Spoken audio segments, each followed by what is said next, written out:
students, so we have finished with the distillation portion of citrus oils, and so I just wanted to show you here the disassembly of one of these distillation apparatuses. So I've lowered down the heating mantle here to help my distillation flask cool off, and it's been cooling for a little bit, but this is still very hot to the touch. So I'm going to go ahead and leave this half alone. I stopped the water that was circulating through the water jacket condenser, and I'm going to go ahead and remove the receiving flask here. All right.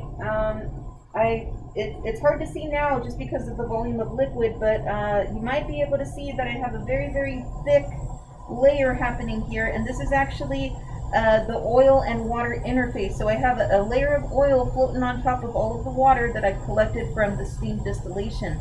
So this is my orange oil. In my other flask here, I have my lemon oil. And for this one, the volume's a little lower, that we definitely have two circles happening in here, and you know, the inner circle would be the layer of oil, of lemon oil from the distillation. So again, this has been steam distillation, so we use steam to collect both oil and water, and now we're going to go ahead and separate the oil from the water by using a burette. So here's our orange oil, and initially when you give it a smell straight out of the distiller, it smells like oranges, but it kind of smells a little different than what you would expect. Once we're able to separate the water and the orange oil, then we should get a completely different scent. So I'm going to go ahead and start pouring this into my burette. All right, I'm going to go ahead and pause there, and I'm going to go ahead and let the two layers start to separate from each other. And if you notice up here, we're getting a nice layer of oil forming at the top, and I'm going to let it settle for a good while so that my bubbles that are popping up can actually, you know, rise to the top and join the rest of the oil. Going to be above a milliliter over here. Yeah. Looks like they've subsided a little bit now. Can you see that there's two layers? Copper loop here. So the copper loop is bent in a way that it will not scratch the edges of the burette here. And all I'm doing with this copper loop is helping any large oil globs basically detach from the inside of the burette, and I'm hoping to push them upwards. Now this is working because my citrus oil is less dense than the water, so my oil should travel towards the top of our long, narrow burette here. I'm going to go ahead and go all the way to the bottom and just gently rotate my copper loop here. And fortunately you can't see it from a distance, but I do see some bubbles rising to the top as I'm doing this. All right, but on this side, on the lemon, if you notice, we have a very, very visible difference in the two layers. And I'm going to go ahead and repeat the copper loop with our lemon oil as well. All right, so now we're starting to let the water out from the burette here, and I'm going to go nice and slow, because the goal here is to ensure that we don't separate the oil layer too quickly from the water. In this way, we will allow the oil to come down the glass tube all together as one giant layer. A couple drops a second here, and I know this is going to take a while since we have a lot of volume to expel from this burette, but this will help keep all of our oil together. And I'm going to repeat this process over for the lemon oil. The goal will be here to get our little layer of oil up here to travel on down. And now that the oil has settled, you can see, well, I don't think you'll be able to see it in the camera, but there's a slight coloration to the oil. It has a light tint, almost like an orangish yellow tint to it. It's very, very slight though, so, you know, but that is usually what occurs with lemon and orange oil. You get a light tint to the oil. So I'm rinsing my receiver flasks with a couple of milliliters of water, about 5 milliliters each time. And this is just to increase the amount of oil I might be able to isolate from my receiver flask.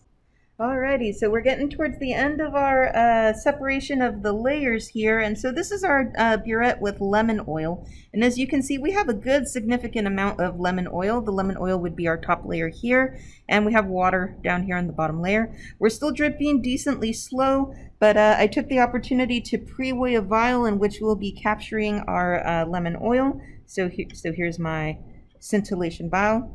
And I have pre-weighed it. It has a mass of 9.571 grams.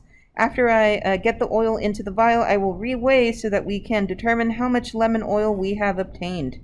On the other burette, we have our orange oil, and our orange oil is going a little bit slower. We have a little bit less oil in there, but I had to rinse the receiver flask a few more times versus the lemon receiver flask, so that's why we ended up with more water in our tube. And so it looks like it's going slower, but we are also able to collect oil from the orange peel.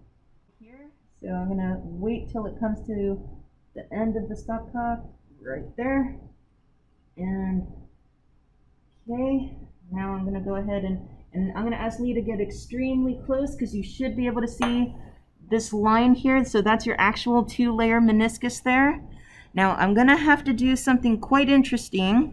I'm gonna drip a little bit of water onto the paper towel here, just a smidge, and then I'm gonna recover the rest of the oil. So I'm gonna do this kind of rapidly. There we go, and there we are.